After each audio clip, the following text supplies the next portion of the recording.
Imana ishimwe cyane bene data. Reka tuganire ijambo ry'Imana rivuga ngo nije mwungeri mwiza. Yesu yabwiraga Abayahudi arababwira ati nije mwungeri mwiza. Nije mwungeri mwiza. Uragira umukumbi wa data. Nta wundi mwungeri duhwanye. Kuko jewe ndaragira intama zanje, izo nahawe na data, izo ndazizi nazo ziranzi. Yesu Kristo niwe mwungeri mwiza. Imana ishimwe cyane. Uwaduhaye Yesu Kristo aruta bose, ariwe Mana yo mwijuru. Imana idukunda. Bwana Yesu asifiwe sana. Uwaduhaye Yesu Kristo aruta bose. Abatwifuriza kurimbuka, uwaduhaye Yesu Kristo aruta bose. Abatwifuriza ibibi, uwaduhaye Yesu Kristo aruta bose. Abadutega imitego, uwaduhaye Yesu Kristo arabaruta. Abadutega imisi, uwaduhaye Yesu Kristo arabaruta.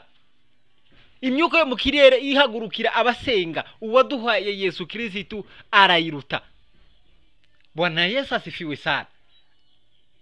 Inama zikogwa mwisi y'umwijima ngo kugira ngo tubashe guhinduka, kugira ngo tubashe kuba babi, uwaduhaye Yesu Kristo arabaruta.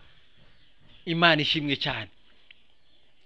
Niryo jambo nashatse kubagezaho kugira ngo namwe mwumve mushirutse ubwoba, kugira ngo namwe mukomere, kugira ngo namwe mumereka kujya kwintare, kugira ngo umutima wanyu umere nkibuye.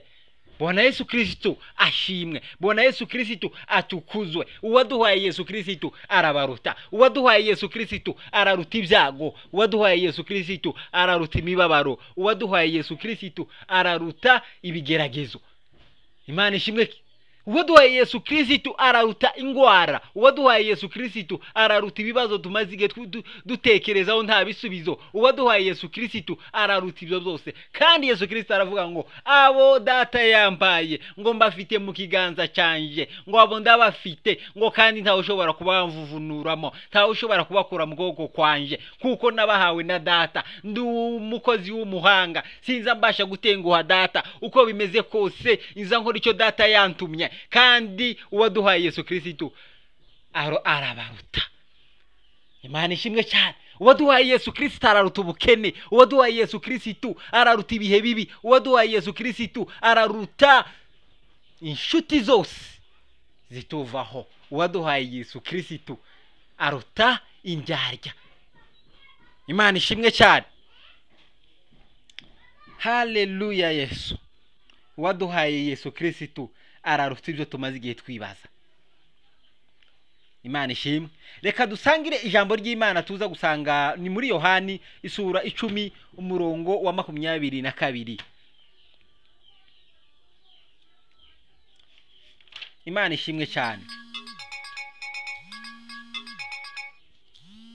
Imana ishimwe cyane.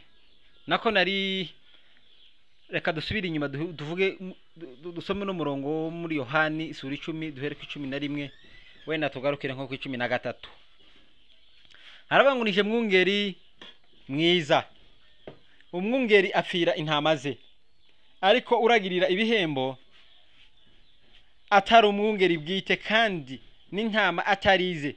Iyo abonye isega rije asiga intama agahunga, isega rikazifata rikazitatanya, kuko ari uw'ibihembo. Arahunga tiyite ku ntama. Amen. Aha Yesu Kristo yiyerekanaga kuko, cyangwa se yabwira abantu ababwira kuko niwe mwungeri mwiza, kandi umwungeri utaragirira ibihembo.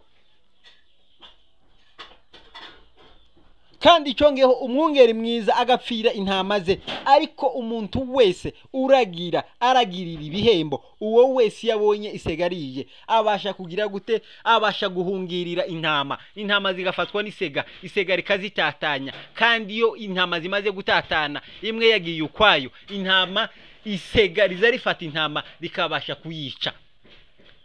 tasigariza ryica intama zose ziri kumwe, isegariza ribanza rigatatanya intama zamara gutatana ikabona gufata imwe, kuko nta mbaraga iba igifite. Imana ishimwe cyane. N'umwanzi Satani nawe iyo aza kudufata, aza abanza akadutatanya, akabanza akaducamwo ibice, yamara kuducamwo ibice akabona kugenda afata umwe akabasha kumubwenza kuko ashaka, kuko ntawe umuheza imbaraga, ntawe umubwira ngo komera, ntawe umushiga, ntawe umusubiza mu imbaraga. Umwungeri wese uragirira impembo, uragirira ibihembo byaha mwisi, uwo ntaza yita ku ntama, uwo ntaza amenye iki intama zikenye, uwo ntaza amenye yarwaye, uwo ntaza amenye yabuze, uwo ntaza amenye yarigise, uwo ntaza amenya ifite ibibazo, kuko umunsi umwe gusa azasaba raporo, azatanga raporo gusa kuri nyiri intama, avuga intama yabuze, iwe n'ugutanga raporo gusa, kuko nta mutwaro numwe, nta mutwaro na mukeya afite. Bwana Yesu asifiwe sana. Nibo babandi bungere bamudusanga araragira intama, yamara kuragira umukumbi wo sebuja, iyapfuye nuko nugutanga raporo gusa, iyabuze nugutanga raporo gusa, iyarwaye nugutanga raporo, ndahahaye ntacyo bimureba, icyangombwa yibonere gusa maramuko yiwe, icyo ashaka gusa abe